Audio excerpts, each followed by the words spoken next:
আর রাজ দুজনেই খুব বেবি মনে হচ্ছে। হ্যাঁ, খুব কম বয়সে বিয়ে হয়েছে। হ্যাঁ। কি করে হলো? ফেসবুকে আমফানের ঝড়ের দিন পরিচয় হয়েছিল। ওই ঝড়ের মধ্যে ফেসবুক করছিলে?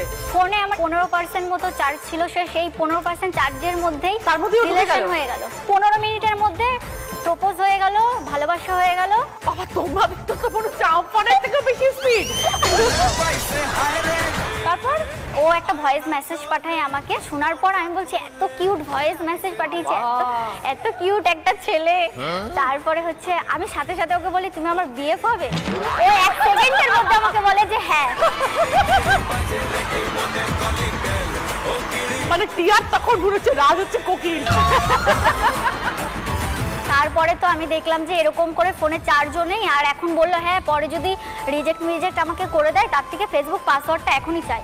ফেসবুক পাসওয়ার্ডটা চাইলাম, ও 5 মিনিটের মধ্যে পাসওয়ার্ড দিল। আমি কি করলাম, ওর নাম্বার রিমুভ করে আমার নাম্বার অ্যাড করে পাসওয়ার্ড চেঞ্জ করে দিলাম। দিয়ে আমাকে বলছে ফোন করে যে আমি ফেসবুক খুলতে পারছি না। আর আমি বলছি আমি চেঞ্জ করে দিয়েছি, আমার ফোনে চার্জ নেই, আমি যদি চার্জ না দিতে পারি তুমি অন্য কোনো মেয়ের সাথে কথা বলবে তখন।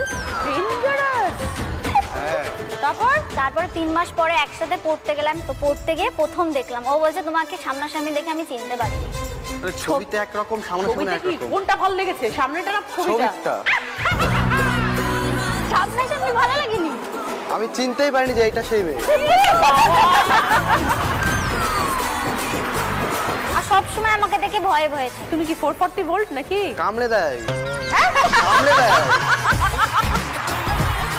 আমি বলি তুমি চুপচাপ থাকবা, ছোট মানুষ সেম বয়সে চুপচাপ থাকবা, আমি তোমাকে ঠিক করে চালাবো। এখনো বড় হন, এখনো তো ছোট আছে না, অন্য মেয়ে যদি পছন্দ করে নাই, বাচ্চা ছেলে। বুদ্ধি আছে তোমার বউয়ের কিন্তু। আচ্ছা, বিয়েটা কিভাবে হলো? বাড়ির লোক মেনে নিয়েছিল? 3 মাস দেখা হয়নি, 9 মাস যখন আমাদের রিলেশনের এজ, তখন ঠিক করলাম যে ঝামেলা হচ্ছিল। আমি ওকে বললাম কি যে তাহলে চলো বিয়ে টিয়ে করে নি। তারপরে বললো কি ঠিক আছে চলো বিয়ে করে নি। 3 বার বিয়ে করেছি, বাড়ির লোক তো মানেনি। 3 বার পালিয়ে বিয়ে করেছি। প্রথমবার মন্দিরে করেছি প্রথমবার। ওম মঙ্গলম ভগবান বিষ্ণু মঙ্গলম গরুধ্বজা। কেউ মানলো না? মানলো না। পরের বার করলাম, তার বাড়িতে প্রবলেম। দুজনে। পরের বার কোথায় করলে? পরের বার এমনি রাস্তায় করে নিয়েছি। আর কতবার মন্দিরে যাবো?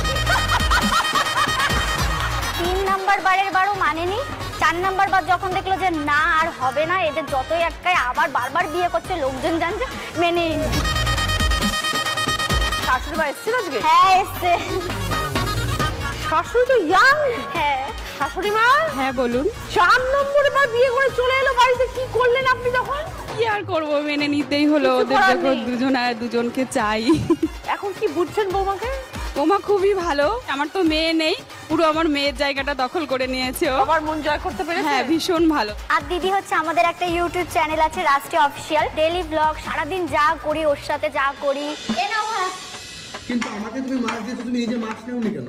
তাই কি হয়েছে, আগে স্বামী তারপরে আমি। ভালো লাগে না।